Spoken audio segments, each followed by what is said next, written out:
What's going on, ladies and gentlemen? Welcome back to the Tatum Show. It's almost Friday. Y'all hang in there. We're going to make it, all right? Jasmine Crockett, dumbing in 3 left shoes on an 8-legged man with that bad weave piece. We got to talk about her today in her reaction to Karmelo Anthony's verdict, which is insane.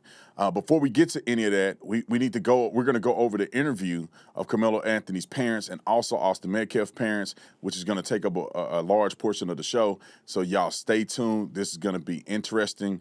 Welcome to the Tatum Show.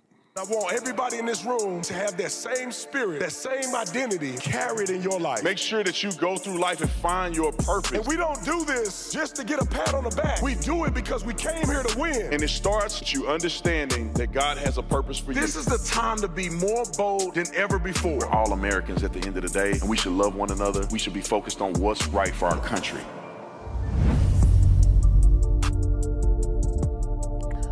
Welcome back. I want to give a shout out to all the members. Thank you for joining the membership program. All you got to do is hit that join button to get access. Here are the levels, $2.99. And I wanted to make levels where it's affordable for everybody because it's not really necessarily about how much money you got. It's how much God has blessed you and what your availability is. And I appreciate all of you guys the same. And I definitely appreciate my deputy chiefs. We got them here on the screen. Hey, thank you guys. I appreciate y'all for being able to bless at the highest level. Many of you guys have been members for a very long time, and I appreciate you straight from the heart, man. And I love all you guys the same. All right, let's get into the first story, and this is the Karmelo Anthony's parents went on to the Breakfast Club and did an interview. And let me just say it like this. I understand in part, I have empathy for the pain that they may feel as a family. Although they're wrong, although their son committed a crime and murdered somebody and is wrong and he has to be held accountable, it's not missed on me to think about your child whom you've raised and whom you love, no matter how much, if you're a bad parent or not, being sent to prison for 30 plus years.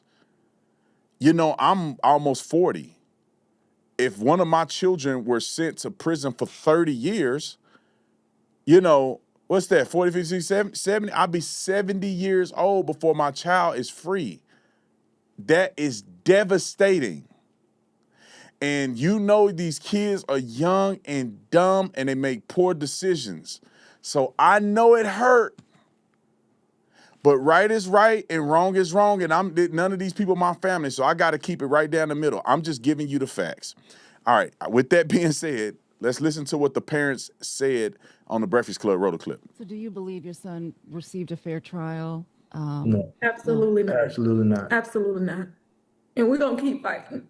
Mm-hmm. We will not stop fighting for justice for my son.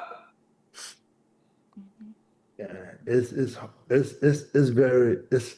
hard for us right now, and I've had my moments. And we want our children to do better, right?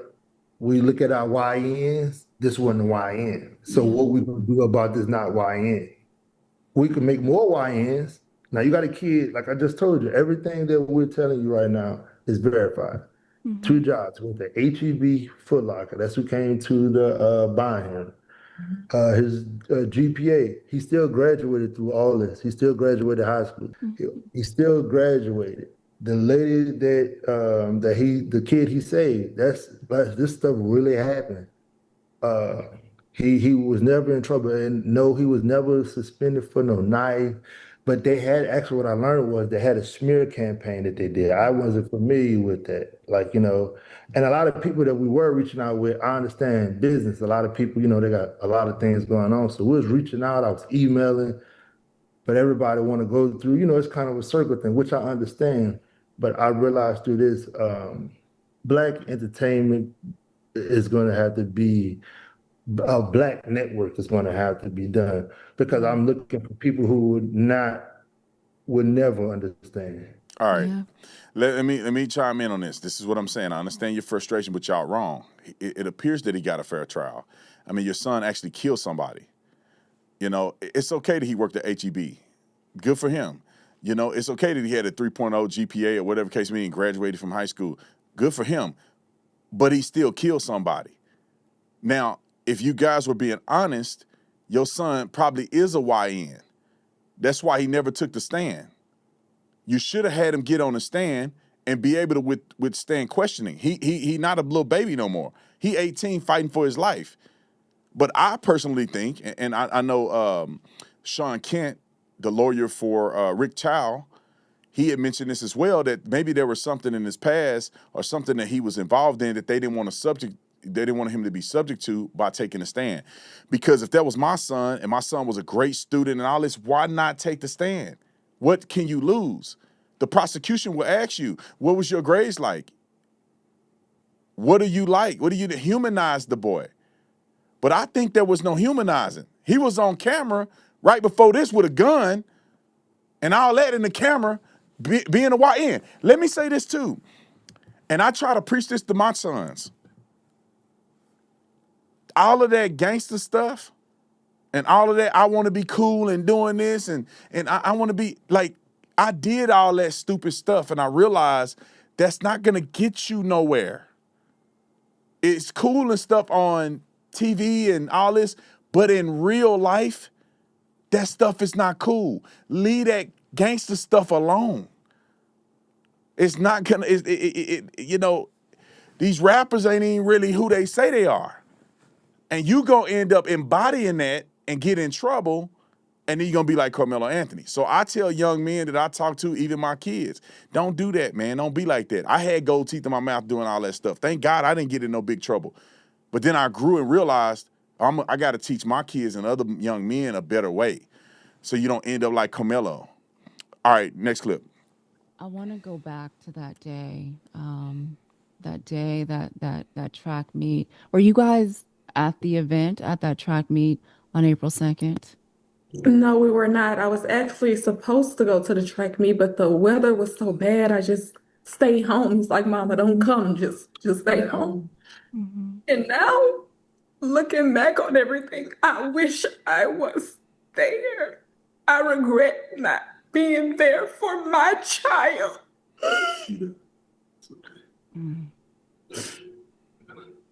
When did you hear the news that there had been an incident that day?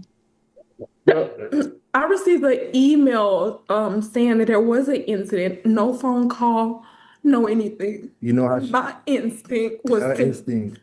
because Carmelo, he's the type of child to let me know everything that's going on. And it wasn't like him to not call me and tell me what was going on. So when I received the email, we have Life 360. So I went into Life 360. I'm like, wait, they said the buses made it back to the school, but Carmelo location is still stating that he's at the stadium. Like, what's going on? So I headed to the school, and that's how I found out what happened. And how I found out, I was actually in a work meeting, and when she first called me, I thought it was because it was right after April Fools. I was like, "Oh, y'all playing this?" Because this is not him. Yeah. So I was on, "Oh, you playing? All right, whatever." But she was like, "No, he was involved in the stabbing." So when we heard that, I didn't know what happened at the time. And they kept us from everything. Like they kept us, so we running around from place to place, place to place. And it was everything was just moving so fast that day. I never forget. It was just like everything. Then once we found out and he went to his All bond. right, we're gonna get to the next one because I want to give Austin Metcalf's dad an opportunity to talk as well. So I'm just gonna put a couple more clips of this so you can kind of see the perspective of the family and kind of how they treating him on the Breakfast Club. I mean, will they have Austin Metcalf's dad on the Breakfast Club? I just wonder. I'm not saying that they won't, but will they? Because I think in a situation like this, both families need proper exposure. You know, I would support Carmelo Anthony's family, meaning that I wouldn't be so upset about them because I know your kids can do stuff. My daddy didn't raise me to do some of the stuff that I did, right? You know what I'm saying? That whooping was afoot, right? I was doing stuff, every kid do little stuff on the side, stealing, trying to be gangster, having gold teeth in my mouth and getting tats and fighting and doing stuff that my dad and them didn't teach me to be that way. So your kid will depart at some degree. So I want to have sympathy for the family, but when y'all start talking about race, and that's where you lose me. A couple more clips, and then I'm gonna get to Austin Metcalf's dad. Roll a clip. What did Carmelo tell you happened that day at the track meet? I mean, he was sitting there seeing his friend. Once you get the reports and everything, he was actually his girlfriend's cousin invited him to the tent. Mhm. So when they invited him to the tent, it just, hey, what's going on, such and such. It was raining. He sat there. Then next you know it, you had these two guys who approached him. Even seeing the video in court, it was like, I know y'all see this. I know y'all see this. And we got comfortable with the instructions that we was told. We was told not to say nothing. We was told not to do this. So we did everything we did. We followed all instructions and we were told, hey, don't do this, don't do this, don't do this, don't do this. Hey, don't talk to this person. Don't talk to this person. It was all this. And look what happened to my son. I don't think he answered that question whatsoever. And I know why he can't answer the question, because obviously it'll probably implicate Carmelo Anthony. Look, when somebody approach you and all that other stuff, man, teach your young boys to walk away unless you got to get gangster. And when I say got to get gangster, that's defending yourself. I think we got one more clip, or maybe two more clips. I'm going to make them quick because I want y'all to hear Austin Metcalf. I want you to hear Miss Bad Wig Piece, the dumbest congresswoman to ever live. I want you to hear what stupid stuff she had to say. And then the other dumb black lady.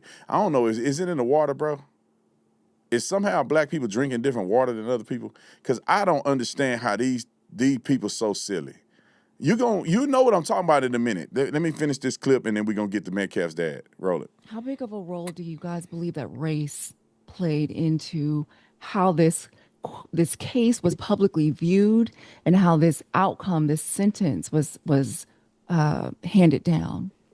It played a big part. Race, politics, all that. I'm like, man, the kid don't even vote. How he got into vote? It was a ladies talking about the left side and the right side. Like, what? These are kids. They put I feel like you had a certain group that of course, they go blame us, that strategically made this about this because they knew they could do that smear campaign. Like they said, we went and bought a new car and house. Yeah. And it hurt with me without my people. My people really believed instead of them going and doing their proper research. All right, let's get to the next clip. Clearly, he don't answer the question. So she was very clear about, do you think it's about race? Then he jumped on this other stuff. It's clearly, in my opinion, only about race for them. It's not about race for the witnesses who were black, who told the truth. It's not the people who were on the jury, which they all were not white, who gave the verdict. And they actually gave him some leniency. People are not forgetting he had between 5 and 99 years. They met him in the middle. I'm sure he'll be eligible for parole. He'll probably do 13, 14 years in prison, maybe 20, and he'll be out to live his life on parole. So they did have a lot of sympathy for that kid. They could have hit him with 99 years, which he'll never see the light of day again. Even with parole, you still got to do by half of it. All right, last clip. We're going to get the Metcalf's dad. Roll it. When the verdict came down, what was the first thought that went through your head? I feel my son. I feel like, man, I felt him. Like, I cried so much. I've held back and I told her, man, I'm that dad, like, hold it up, hold it up and be tight. I said, boy, you broke me. You broke me when it first happened. I never cried as much as I've cried. And it was just like when I seen him, when he grabbed it, I could still picture that man when he was saying it. He said it so smooth. Like the way he said it, the way he read that verdict, it was like, just, yeah, hey, yeah, as such and such, yeah, he's found guilty. It was just comfortable. It was comfortable. You could tell the way he read it was no, like, damn, it was, hey, look. And I told my attorney, like, yeah, we know. The hell you mean you know? But then if I act up, I'm the emotional black man. You follow what I'm saying? Oh, look at him. Then it would have been on breaking news. Oh, he done flashed out. Oh, that's how they had it. We got him. So I had to humble myself. It wasn't just for me and my family. It was for all of us. Because if I would have flashed out the way I wanted to, oh, it would have been all that. You would probably be looking at that. God damn it, that boy done went up there after the fool. That's what they wanted. Yeah. So I played their game, and I'm just let you know their game don't work. It's not for us. The justice system not for us. They can't say we did anything out of what we was told. We follow all the instructions and we follow the law. It just don't work for us. What do you say to the people who say, He's calling now. okay, He's calling now. take it, Thank take it. God. I'm gonna say this and move on. I feel for them. I know they hurting, but bruh, we can't push the narrative that the system is not for us because the verdict didn't go the way we want. Your son did some crazy stuff, and it was clear. Unfortunately, it was on for you. It's on camera and witnesses and all this other stuff. This is Austin Metcalf's dad. Now, I'm not trying to laugh, bro. I'm trying to preface this for y'all. When I saw this before we put this on the screen, I don't know if he had some whiskey or something before he did this, but he did not hold back at all. And just like I understood where Karmelo Anthony family come from, because that's their baby, I'd feel, in my son, I don't care if he was wrong, I'd still be hurt over it. This is his son died, and he ain't finna hold back. And I don't blame him. It sounded a little cuckoo a little bit, but if this was my kid, y'all wouldn't even recognize BT. I'd be cussing and everything. I'm gonna cuss. I'm gonna be cussing and threatening people, everything. Y'all gonna have to come pray for you. Pastor gonna have to be like him, but on both sides, laying hands on me, throwing oil or something, because I'm gonna be crazy. If I had to do what this man had to do and somebody done killed my son, never coming back and never see him again. Roll the clip. Or speak very derogatory of him or make memes and talk all over the internet about my son while I'm under a gag order and can't respond. It's like being tied to a chair and someone is slapping your face back and forth, and you can do nothing about it but take it. Well, that day is ended. The muzzle's off. And all you people, I'm telling you up front right now. He really want to say all you ends. That's what he said. All you people, you ends. If he said it, I wouldn't blame him. He get a pass on this one. Cause I ain't gonna lie, these ends out here acting up. They are acting a fool. Jasmine Crockett, wait till you see what she said. Finish the clip. This is a warning. Karma's vengeance is mine, saith the Lord. I don't have to come after you. It's going to take care of itself. People are going to see you for who you really are now. And if we want to talk individuals, we can, because I couldn't speak about this in court. But I can speak freely now because the gag order is lifted. Tiffany Billions, Wackadoo, McAdoo, whatever her last name is, I'm not going to throw insults at you because I'm not going to lower myself to your level. But you're despicable. Drew Anthony, Kayla, you're cowards. You wouldn't even show up for your son's sentencing or victim statement impact. You abandoned your kid. You left him there. I guess he's no more use to you because you can't get any more GoFundMe money or GoSendGo money. You are grifters. You should be ashamed of yourself. You raised that child, and I swear to God, CPS should come check on those other 3 that you still have. Oh, he ain't finished yet. He finna go harder. You just wait, roll the clip. You should be ashamed of yourself. You raised that child, And I swear to God, CPS for sure, check on those other 3 that you still have. You never once admitted or took accountability. You tried to play victim. The real victim is the one who died, not the one who shoved a knife in his chest.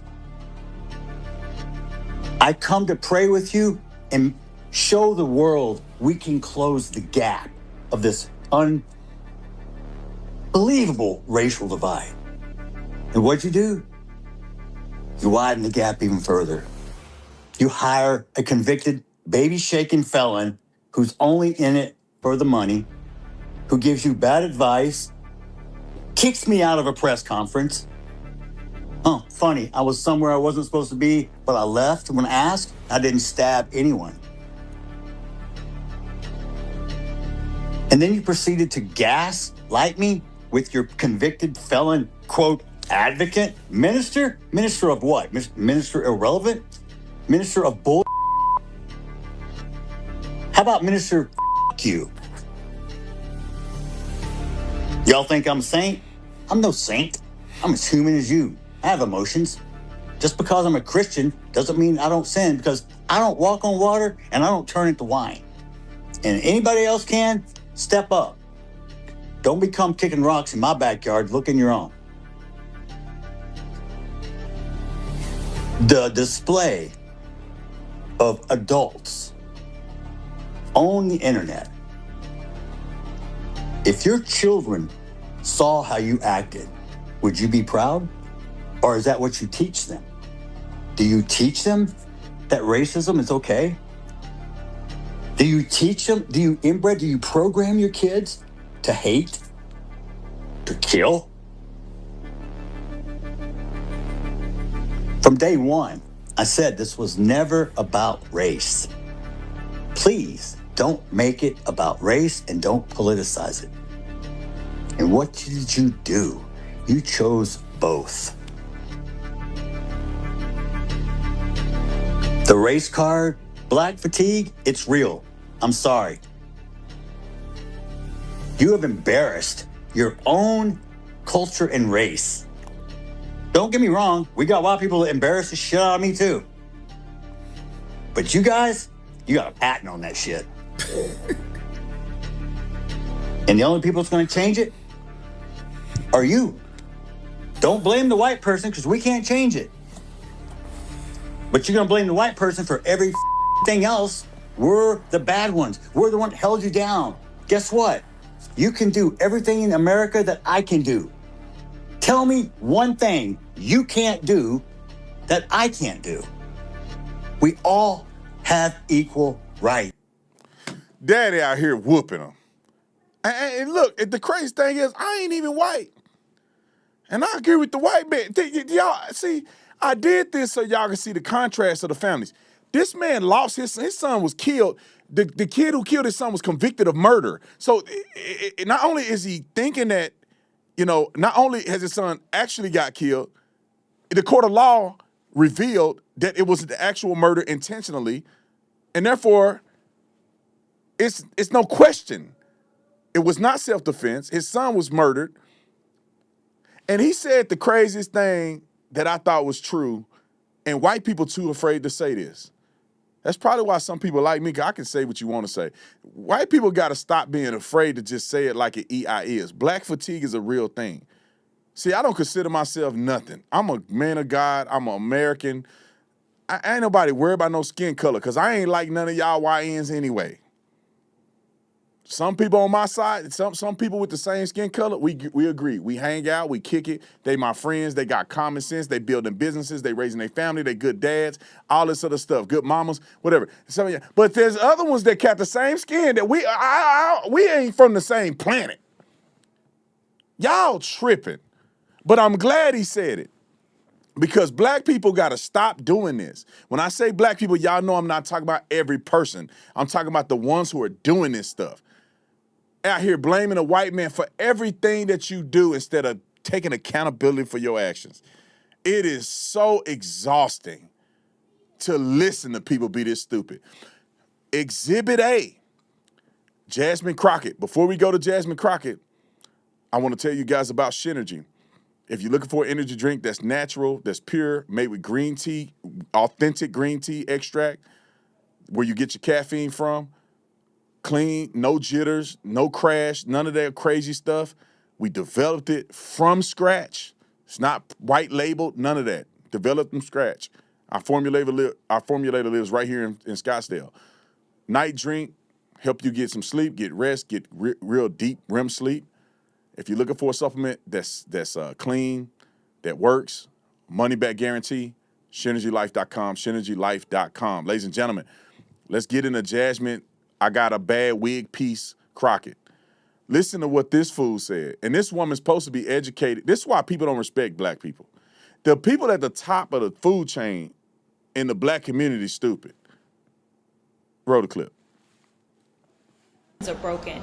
And what we saw with that verdict is the evidence of a broken system. Now listen, from everything that I understand, which I wasn't at the trial because obviously I got a day job, but it's my understanding that Karmelo ended up stabbing, puncturing, I don't know what this tool was that they talk about, knife, or some referred to it as a tool.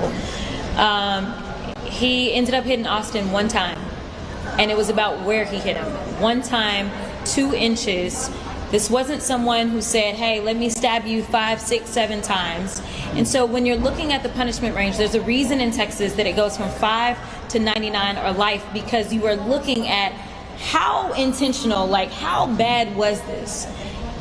35 years for a kid who had decided to go under a tent that was not his team's tent as it was raining, and simply didn't want to be put out in the rain by some random kid that he didn't know who was larger than him.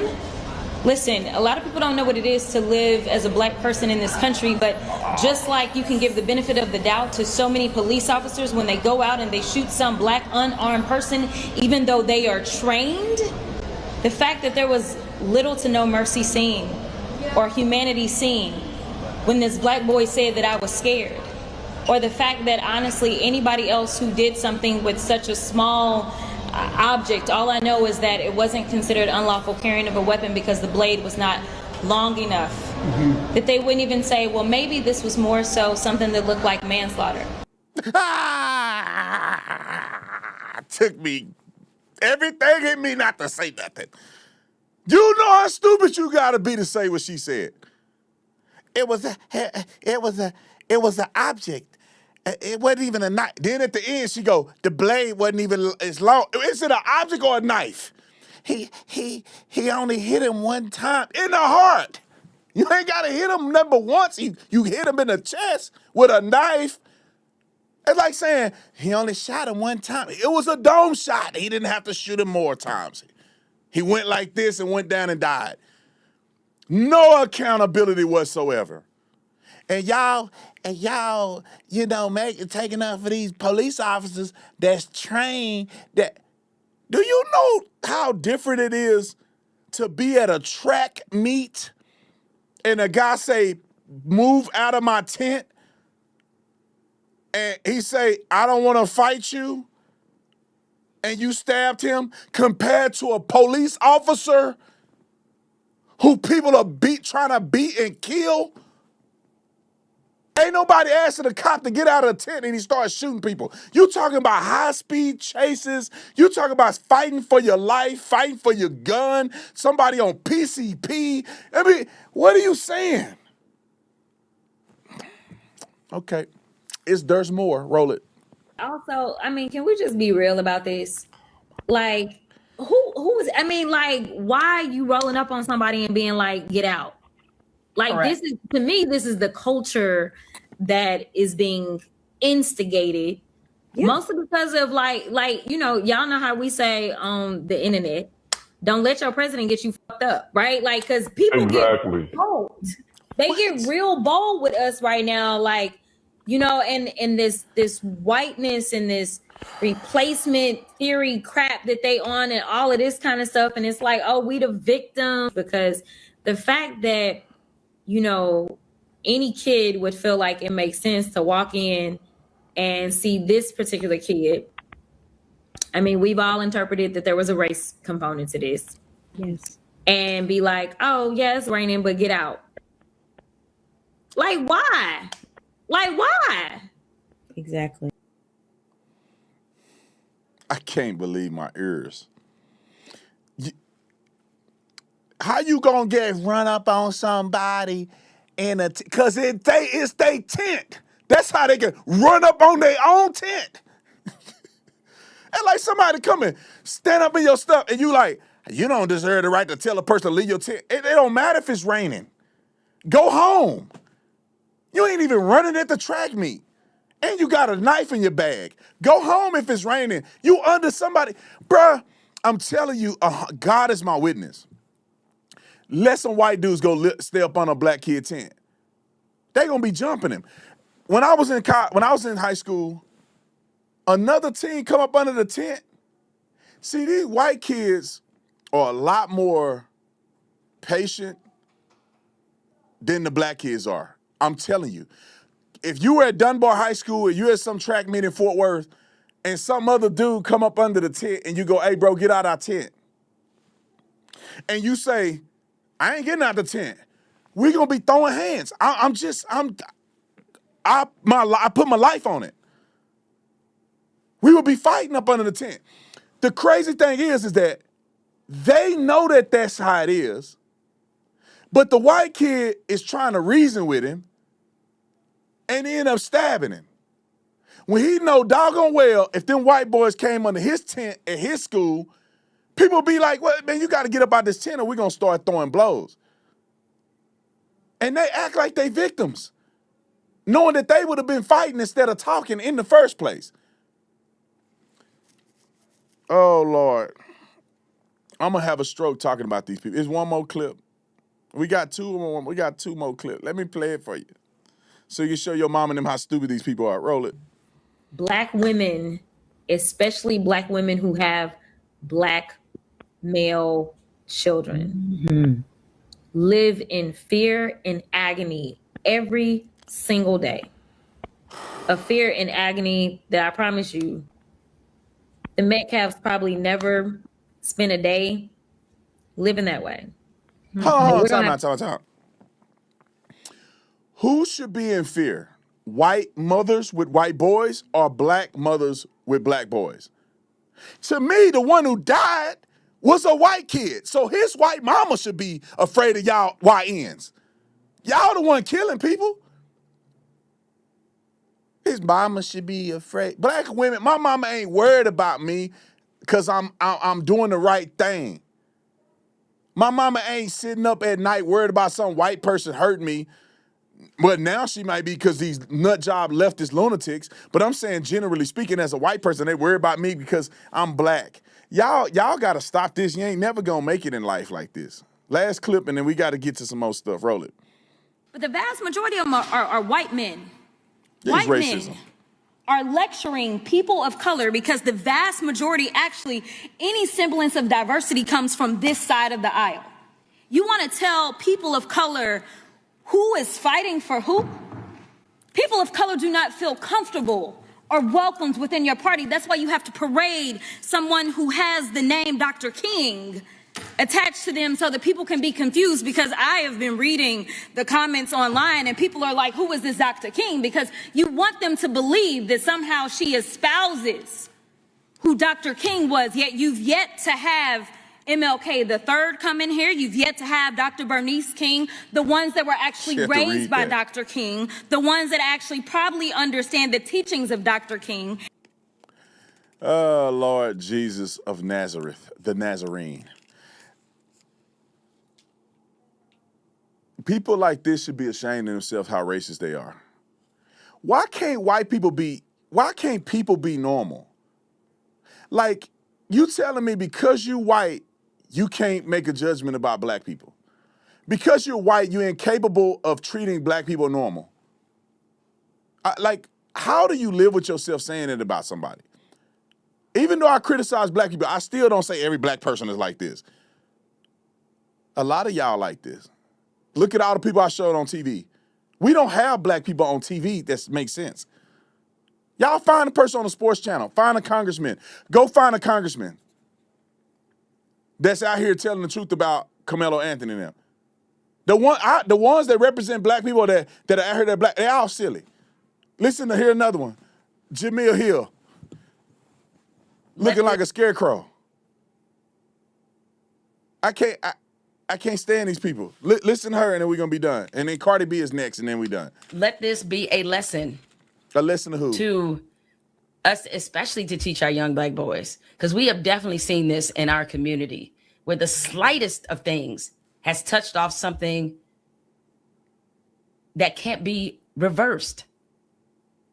So we need to be having conversation with our young black boys about emotional regulation. Yep, that's true. That's and true. Decision making and discernment and wisdom. And those are not easy conversations to have in a world that sees them the way that they do, but we have to have them to save them. Keep going. Oh, that's the end of it? See, it's the thing, and I'll move on, I promise, 20 seconds. She was right. You need to teach your young men about emotional regulation. But, because the way the world see you. Cardi B next, and then I'm done with these YNs. Dumb ends. I'm going to call them dumb ends now. All right, next. Roll it. I always like to see both sides of the coins. And on top of that, I am a mother. I am a parent. I do understand the pain that Austin parents are feeling because they lost a child. And I also feel the pain of Anthony's parents because they also lost a child to the system. Maybe not forever, but it's a boy that was not raised in the trenches, that is not a street boy, that showed a lot of emotion right after the incident. He showed a lot of emotions in the incident. And after he got sentenced, he also showed a lot of emotions, which if you guys look at a lot of cases. Yeah, duh. When you get 35 years, I'm sure you're going to be emotional. I'm not trying to make fun of them, but they don't count. The emotionalism came before you stab somebody in the heart. All right. When you get in trouble and you get emotional, that don't count. Anybody that go into jail get emotional. Roll the clip. A lot of people don't do that. It is a very unfortunate situation. And I'm not into because a race thing. It's not a race thing. What's wrong is wrong. It was right is right. However, in this situation, it really is a race thing. I am pretty sure, especially in Texas. This happens a lot in Texas.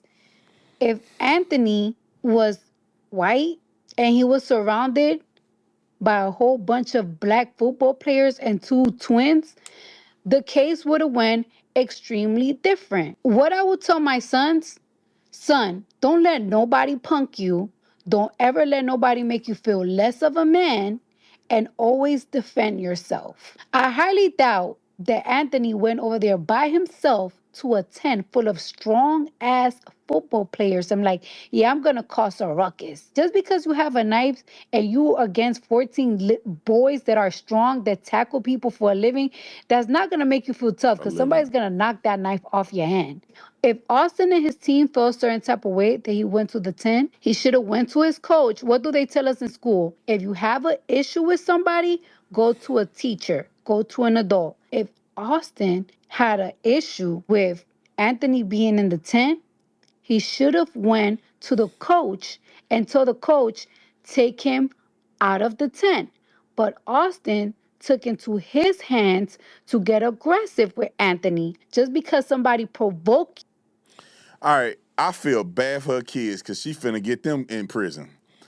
Don't let nobody punk you or don't let nobody make you feel less than a man. Let me give you some advice, ladies and gentlemen. Put your son on the camera so he can see this. No one makes you feel any way. You are entitled to the way you feel.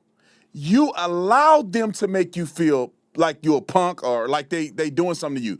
It's up to you to feel that way. If somebody asks me to leave the tent, I can decide if I feel offended or not. They don't make me feel offended. I decide that, you know what, it is their tent. It ain't my tent. I don't like the way they talking to me, but let me get up out of here before some stuff hit the fan. I can't whoop all these dudes, so I'm going to get up out the tent. But people like her, make you think that you can't control your own emotional response and that somehow you a punk if you just follow the rules. And she made it out to be, well, if they didn't like Karmelo in the tent, they should have went to the coach. Well, if Karmelo don't want them to tell him nothing, he should have went to the coach. He's not even a track athlete. If Karmelo felt like they were punking him and not letting him stay in the tent, why didn't he go to a coach? They never teach these boys to be the bigger person. Last one. Let me get to the super chat real quick. What is that? Mew 20p. It says, I've been in Iraq, Afghanistan, Syria, as a ranger, and it's more likely that a YN will unalive and rob me, hold our own accountable. I think when he say hold our own accountable, that's a black man talking.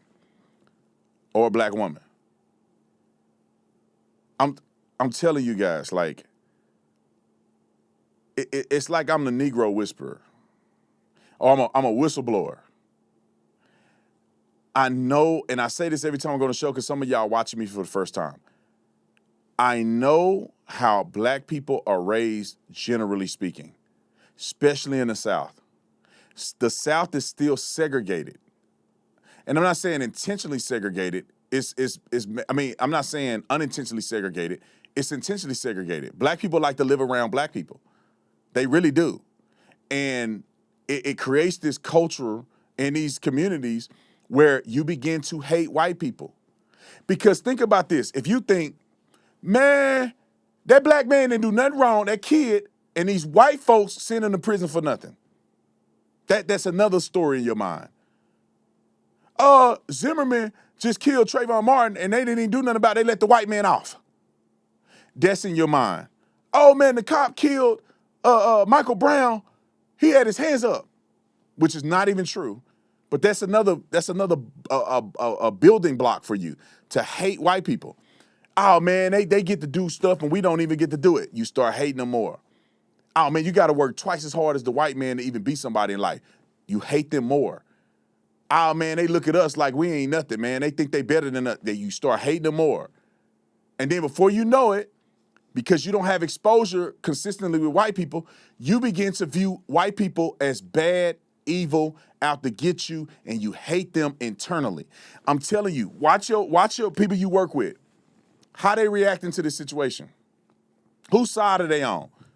Are they picking a side over facts? I'm telling you right now, 60% of black people in your life, if you're a white person, they don't like you. They put up with you. They deal with you. But then when they go to the barbecue, they talk about them white people on their job. This is most black people. I think it's most black people. And that's why you see these confrontations. Let me give you an example. Look at this one right here. White kid, whatever he is, he look white. He just asking questions. Look at this. All right, so I've heard a lot about justice for Karmelo, right? Yeah. Justice for Karmelo. I would have stabbed him too. Why? Hey, I would have did it to him. I promise I would have. I would have did it to him. But why? I would have did it to him and his brother. Okay, but for what reason? Let me tell you why. Yeah. Them little boys came looking for trouble. Okay. When you come looking for trouble, you don't know what outcome going. Sure. You don't know outcome. You rob a bank. You don't know if you're gonna get the money. Wait, somebody robbed a bank? Hold on. Listen real quick. Man, you want to play dumb, man. Listen. No, I'm trying. No. I want to hear. Yeah. Let me get it out. All right. You can record him. Yeah. No, I want to you rob get a bank, insight, right? right? You rob a bank, right? You might get the money. You might go to jail. You might be dead, right? Right. You with the wrong. It's the same way. Them boys were looking for trouble. You know what happened? He got stabbed and he died because he went looking for trouble. That's self-defense. So if you can't see that between your, all right. Do I have to tell? I have to whisper it to you? So you want me to whisper it to you? No. You want me to whisper it to you? You can talk in. You want me to whisper it to you? Well, you're yelling right now. All right, then. Play with somebody else. I'm a real gangster. Play with somebody else. I'm just trying to get like some insight into the situation. There we have. And for white people out here, and all my brothers know what I'm talking about, that grew up in this environment and y'all that moved on, because this stuff is crazy. This is how a lot of black people think. Like that dude thought it made sense to say, I'm a real gangster. What does it benefit you to be a gangster? I'm a real gangster. I'd have stabbed both of them. That's what's wrong. That's why Karmelo is in jail. Because he had that mentality, I'll stab y'all if y'all do the. That don't make no sense, young brother. And you all in that dude's face cussing him out because he white. This is how you feel about white people. I'd have stabbed him. When you, listen, they go, when you mess around, you never know what's going to happen. Yeah, the same thing goes for Karmelo. When they ask you to leave and you want to get all crazy, you end up stabbing and killing somebody, now you're in prison. Let him finish. One more minute. Have it, guys. From a real gangster. That was funny. I didn't really get any of my questions answered. So.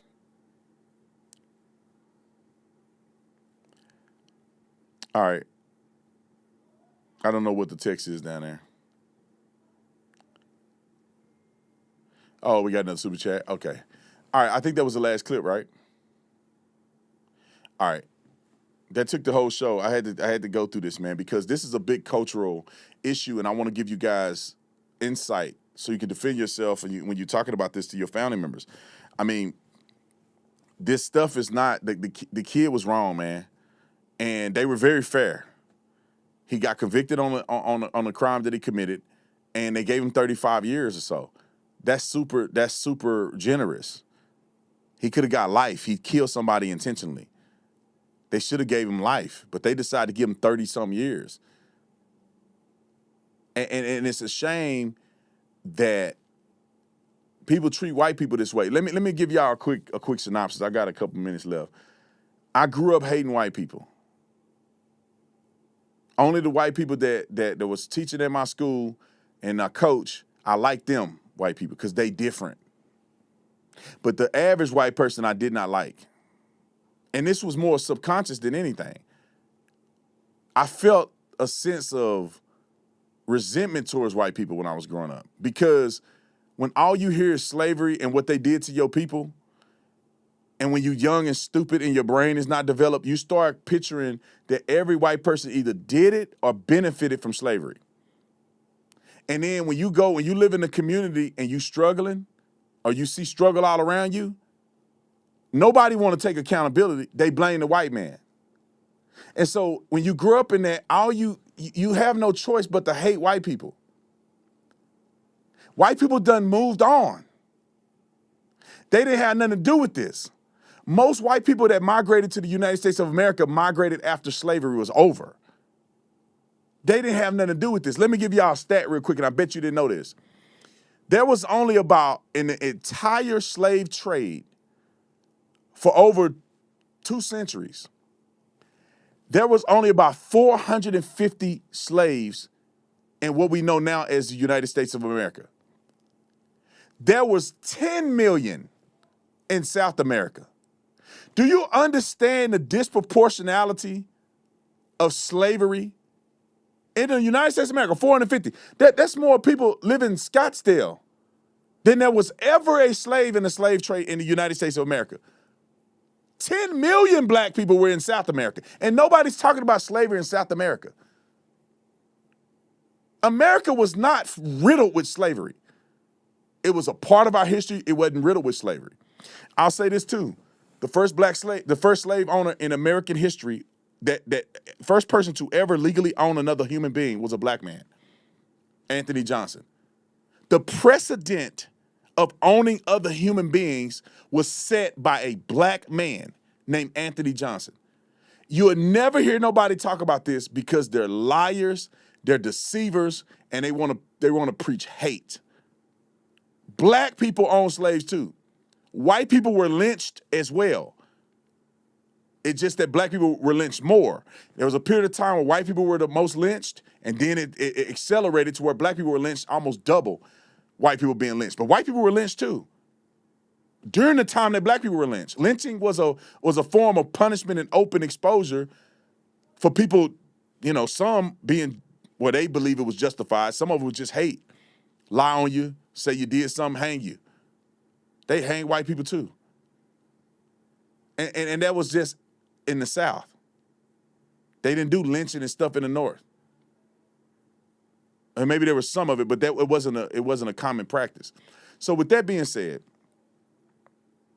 we got to change as a black people. And I'm saying that because it's convenient to say it because I got black skin, but because I don't claim none of y'all. I ain't white people. I don't claim nobody. I'm only for good people. You good, you cool, you a good person, I support you. Let me get to these super chats because I can rant all day about this. Son of John 2750, thank you so much for the super chat. I've just decided to label this bickering issue as Satan and demons having their victory. We fight not against flesh and blood, but against authorities, power of the dark world and spiritual. Like, I agree. I see it, y'all. When I see people saying crazy stuff, they're pushing confusion and chaos. This is a situation where people can be frustrated, but it's not about race and it's not racism. And white people have every ability to be fair, just as well as I think black people have ability to be fair. It's funny that nobody's talking about the black kids that were witnesses that testified, that sealed the deal for Karmelo, and they're not talking about the fact that Karmelo had a white lawyer. Why y'all talking about race, but you're not mentioning that he decided to go with a white lawyer? Why did he go with a black lawyer? Since he's so afraid of the white man, he got a white lawyer to defend him. All right, y'all, we're going to go to Post Show Clarity. If you are a member, if you're not joined, you can join us. I do a little quick wrap up right after the show. We talk about different variety of things, kind of almost a brain dump. So if you want to hear me talk about things that you would never hear me talk about on the airwaves, you could join. $2.99 entry level, all the way up to deputy chief. So if you want to join, hit the join button. If you're a member, I'll see you on the other side.